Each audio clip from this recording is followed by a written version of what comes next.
ভারতীয় জনতা পার্টি সরকার তৈরি করছে করছে করছে।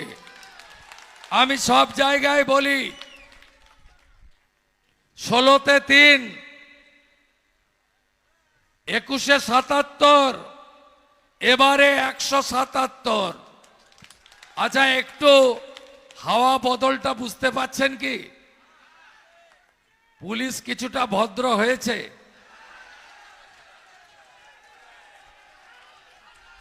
বিজেপি কর্মীদের বাড়িতে রাত্রে আসছে নাকি? টোকা দিচ্ছে?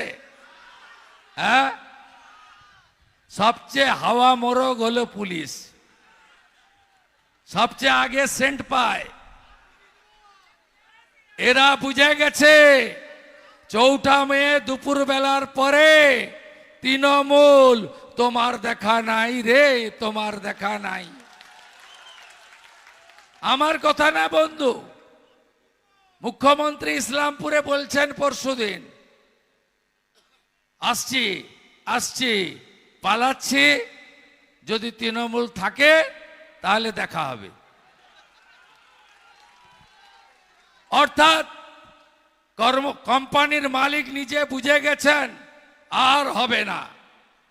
কেন হবে না জানেন? প্রথম কারণ হলো SIR, 91 লক্ষ নাম বাদ গেছে। মৃত ভোটারের নাম নাই, ভুয়া ভোটারের নাম নাই, ডবল ট্রিপল এন্ট্রি নাই। আর মমতা ব্যানার্জি যাদের জামাই বলেন, বাংলাদেশের মুসলমান নাই। তাই তৃণমূলের জেতার কোনো সুযোগ নাই। আপনারা মোদিজির সভাগুলো দেখছেন তো? দেখছেন? আরে মমতা ব্যানার্জি,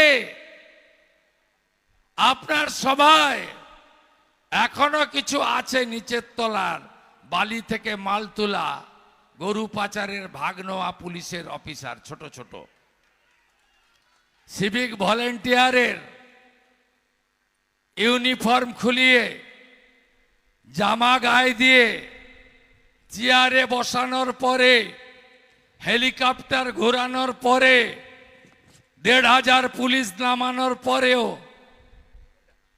স্টেজ আছে, LED মঞ্চ আছে, দামি লাউড স্পিকার আছে, অনেকগুলো ক্যামেরা আছে, আইপ্যাক আছে,